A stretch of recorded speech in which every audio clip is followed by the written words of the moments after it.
केंद्रीय सरकार ने एक अग्निपथ योजना लागू की है जो युवाओं के भविष्य के साथ खिलवाड़ है और हमारे देश को भी कमज़ोर करने के लिए जो है सैन्य शक्ति को कमज़ोर करने की एक साजिश है।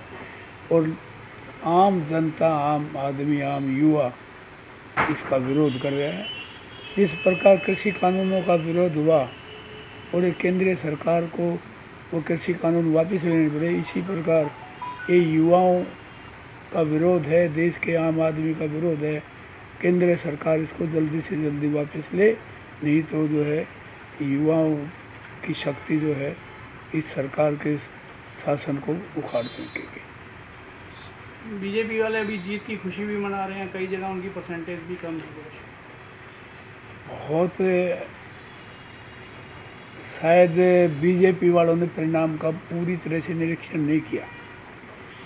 मुख्यमंत्री जी के गृह जिले में 3 नगर पालिकाओं में चुनाव थे। तीनों नगर पालिकाओं में बीजेपी की हार हुई। डिप्टी चीफ मिनिस्टर का उचाना हल्के में, उचाना में नगर पालिका के चुनाव थे, उसमें भी जो है इसको हार हुई। डिप्टी चीफ मिनिस्टर और चीफ मिनिस्टर के हल्कों में हार होना यह क्या खुशी की बात है।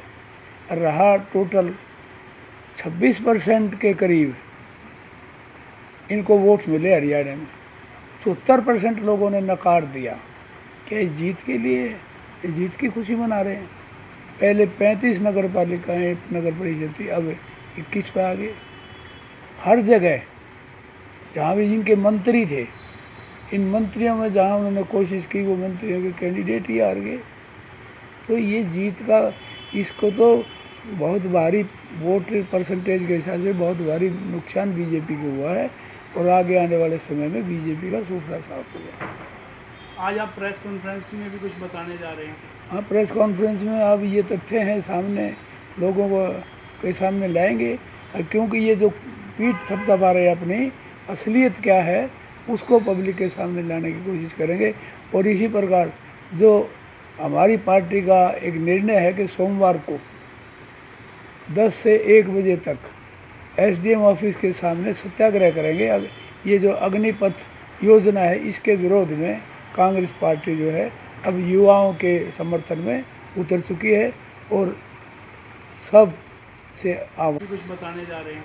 हाँ, प्रेस कॉन्फ्रेंस में अब ये तथ्य हैं सामने, लोगों को के सामने लाएंगे, क्योंकि ये जो पीठ थपथपा रहे हैं अपनी असलियत क्या है उसको पब्लिक के सामने लाने की कोशिश करेंगे। और इसी प्रकार जो हमारी पार्टी का एक निर्णय है कि सोमवार को 10 से 1 बजे तक एसडीएम ऑफिस के सामने सत्याग्रह करेंगे। ये जो अग्निपथ योजना है इसके विरोध में कांग्रेस पार्टी जो है अब युवाओं के समर्थन में उतर चुकी है और सब से आह्वान करते हैं युवाओं से अब वो इस सत्याग्रह में शांतिपूर्वक जो सत्याग्रह कर रहे हैं इसमें शामिल हों और अपनी आवाज़ को उठाएं। सेना तो इसको सही बता रही है। कौन सेना सही बता रही है? जो वो आदमी जो इन सर्विस जो अधिकारी हैं सेना वो ही कर रहे हैं। आपने उनका नहीं सुना? जो लोग सहगल वगैरह जो सदा बीजेपी का समर्थन करते थे उन्होंने उल्टी बात कही है। उन्हें कहा ये देश के हित में नहीं है। और हित में भी कैसे हो सकता है? एक 4 साल की भर्ती और उसके बाद रिटायरमेंट और कुछ भी नहीं मिलना उसको, तो उसके साथ खिलवाड़ नहीं तो और क्या है। 4 साल में क्या करेगा वो? 4 साल में तो फौज के पूरी सिखलाई भी पूरी नहीं होती। एक 4 स्टेशनों पे भी लगाए तो 3-3 साल के लिए 12 साल तो कम से कम लगते हैं। तो इस प्रकार ये बिल्कुल एक बेहुदा निर्णय है, बिल्कुल कोई ढंग का ये किसी से डिस्कस किया गया है क्या? आम पब्लिक से इसके बारे में विचार मिल गए। ये वही जो नोटबंदी का जो फैसला है ना और कृषि कानूनों का, उसी श्रेणी में ये भी आता है और इसको भी वापस लेना पड़ेगा। कुछ नेताओं का तो कहना है कि ये जो है जो भी अपना कोई भी अगर बात होती है वो थोप देते हैं, जैसे आप नोटबंदी की भी बात कर रहे हैं। हाँ, तो कोई ये जो है डिक्टेटरशिप है। सेंट्रल गवर्नमेंट में किसी मंत्री को किसी उसको अपनी बात रखने का अधिकार नहीं है। 2 आदमी इसका फैसला करते हैं और जो वो फैसला करते हैं, जो गलत हो चाहिए सबको मानना पड़ता है। तो यहाँ जो जिस ढंग से यहाँ सरकार चल रही है, केंद्रीय सरकार, वो गरीबों की सरकार नहीं है, पूंजीपतियों की सरकार है। गरीब आदमी के हित में कोई फैसला नहीं होता।